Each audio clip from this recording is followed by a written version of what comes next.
1947 में जितनी खुश थी इंडियन मिडिल क्लास, आज उतनी ही परेशान है। तब सुकून था, आज स्ट्रेस है। बदलती स्कूल फीस, महंगी मेडिसिन्स, ज़बरदस्त कंपटीशन और गिरती हुई सेविंग्स। ये कहानी है उन लोगों की जो सब कुछ करते हैं पर फिर भी सिक्योर नहीं महसूस करते। चलिए मिलते हैं दो लोगों से, एक 1947 का श्याम बाबू और एक 2026 की रिया फ्रीलांसर।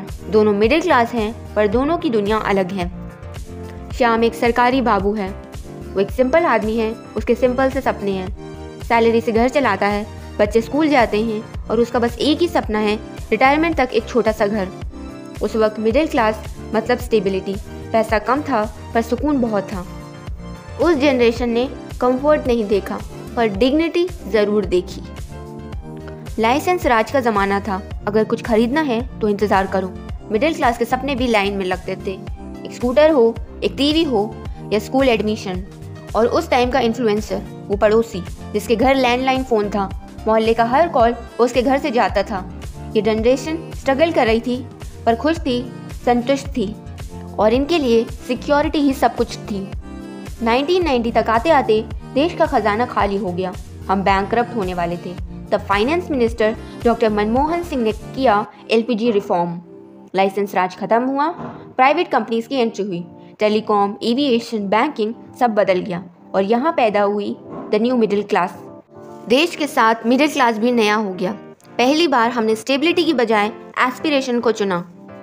ये मिडिल क्लास सरकारी नौकरी नहीं, प्राइवेट जॉब ढूंढ रहा था। ये बाबू नहीं, IT प्रोफेशनल बन रहा था। ये दौर था मॉल्स का, मल्टीप्लेक्सेस का, क्रेडिट कार्ड का और EMI का।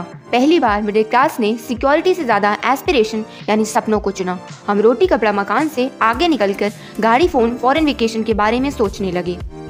लेकिन आज वही मिडिल क्लास एक नए ट्रैप में है। वायरल रेडिट थ्रेड्स और एक्सपर्ट्स कहते हैं हमारा मिडिल क्लास अपने बच्चों को बेस्ट एजुकेशन देना चाहता है, लेकिन प्राइवेट स्कूल की फीस हर साल 10 से 15% बढ़ रही है। सैलरी उतनी तेज़ी से नहीं बढ़ती है। इसका रिजल्ट हमारी इनकम का एक बड़ा हिस्सा सिर्फ फीस भरने में जा रहा है। फीस, EMI और लाइफस्टाइल खर्चों के बाद बचता क्या है? सेविंग्स। हमारी नेट फाइनेंशियल सेविंग पिछले 50 साल में सबसे कम लेवल पर है।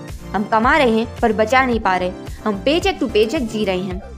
सेविंग्स है नहीं तो हम एसेट जैसे कि घर बनाने के लिए नहीं बल्कि कंजम्पशन जैसे फ़ोन, कार, वेकेशन के लिए भी लोन ले रहे हैं। हमारी जनरेशन मिडिल क्लास तो है, लेकिन एक ऐसी मिडिल क्लास जो हमेशा एक मेडिकल इमरजेंसी, एक जॉब लॉस से गरीबी में वापस जाने से डरती है। हम EMI और फीस पे जीने वाली जनरेशन बन गए हैं। तो 2026 और उसके आगे क्या ये ट्रैप और गहरा होगा? एक्सपर्ट्स कह रहे हैं the salaried job era is ending. अब कोई सिक्योर नौकरी नहीं, बस सिक्योर स्किल्स। फ्यूचर का मिडिल क्लास ऑफिस में नहीं, ऑनलाइन होगा।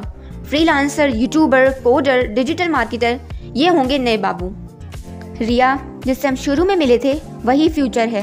हम एक ऐसी इकनॉमी की तरफ बढ़ रहे हैं जहां जॉब सिक्योरिटी नहीं, स्किल सिक्योरिटी मायने रखती है। 1947 के श्याम बाबू की स्टेबिलिटी से लेकर 2026 की रिया के गिग तक इंडियन मिडिल क्लास ने एक लंबा सफ़र तय किया है।